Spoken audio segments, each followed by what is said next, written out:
ইট মাইরা তো আর কিছু করতে পারবেন না অত বড় বিল্ডিং এ, কারণ শীষ আসলে চাপাই রাখেন ওই পর্যন্ত। 10 মিনিট যাত্রা বিরতি পাবেন ওখানে ইনশাআল্লাহ। সবাই এখানে এসে লাঞ্চ করবো। একটা রিস্কি কথা বলি, গত 3 দিন ধরে বিভিন্ন গুরুত্বপূর্ণ মাধ্যম থেকে আমাকে বলা হয়েছে আমি যেন খুব সাবধানে থাকি। একজনকে যদি টার্গেট করা হয় সেটাকে আমাকে টার্গেট করা হয়েছে।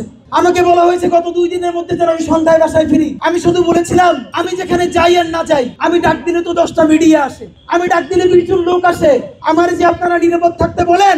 আজকে যদি দেশে আর একটা গণহত্যা হয়, আমি বিশ্বাস করি আমি কোনো অ্যাসাইলাম চাইলে হয়তো আমি পাবো, কিন্তু যেই ভ্যানওয়ালা, সবজিওয়ালা, যেই মাদ্রাসার শিক্ষার্থী চিরতরে মারা গিয়ে তার বাবা মা তার সন্তানকে হারাই অসহায় হয়ে গেছে, সে কোন এমবাসিতে অ্যাসাইলাম চাইবে বলেন?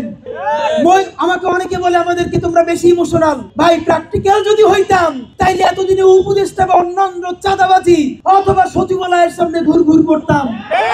ইনকিলাব মঞ্চ বলতে পারে 1টা টাকা ধরি নাই, 1টা টাকার কাছে চাই নাই। শহীদদের রক্তের সাথে আমাদের জীবনের বিনিময়ে যদি ইনসাফ আইনা দেয়া লাগে, সেই ইনসাফ আইনা দিয়ে আমরা একটা গ্রেট মৃত্যু চাই। বন্ধুরা আমার, সামনের ইলেকশন শুরু, সামনের ইলেকশন শেষ না। আমরা এমন রাজনীতি করব ইনশাআল্লাহ, এই রাজনীতির মডেলে আগামী 20 বছর পর বাংলাদেশের রাজনীতি বদলে যেতে বাধ্য হবে। বন্ধুরা আমার, আজকে আমি আপনাকে বলতে চাই আমি নিজেকে এখানে টোপ হিসেবে ব্যবহার করছি। একমাত্র স্মার্ট সিটি বসুন্ধরা, আধুনিকতায় এক ধাপ এগিয়ে। আমি আমার জীবনের ঝুঁকি নিয়ে আমি আমার পরিবারকে বলে, যেহেতু তারা আমার ব্যাপারে অনেক বিনিয়োগ করেছে, কালকে আওয়ামী লীগের অনেক পেজ থেকে আমি এখানে সকাল থেকে বসেছিলাম, সারা রাত ঘুমাইনি আমরা 1 মিনিট, প্রচন্ড অসুস্থ, যেন ওরা বলতে না পারে সরে গেছি। আমাকে তো 10 জন পাহারা দিয়ে নাই, যদি ওরা গুলি চালাতে আসে এসে চালাক, যেহেতু আসে নাই আমরা মিছিল নিয়ে এখন তাদের কার্যালয়ে যাব। এরপর যদি তারা দেখেন, আগে যখন ছাত্রলীগ নামতো সামনে পুলিশ পিছনে র্যাব, নিজেরা মাথায় হেলমেট দিয়ে হাতে রিভলভার, এরপর তারা আমাদের উপরে আক্রমণ চালাইতো, আর আমাদের কাছে এই একটা লাঠি, হেলমেট নাই, সামনে পিছনে পুলিশ নাই, পিস্তল নাই। ত্রিপুরা থেকে যে অস্ত্র বাংলাদেশে ঢুকাইছো সেই অস্ত্র নিয়ে সামনে দাঁড়া। যদি আমরা সামনে থেকে পালাই তাইলে জীবনে আর রাজপথে নামবো না।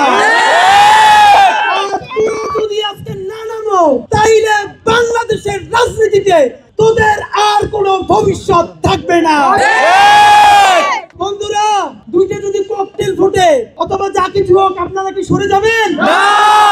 হাত তুলে ওয়াদা করেন শেষ পর্যন্ত লড়াই করবেন।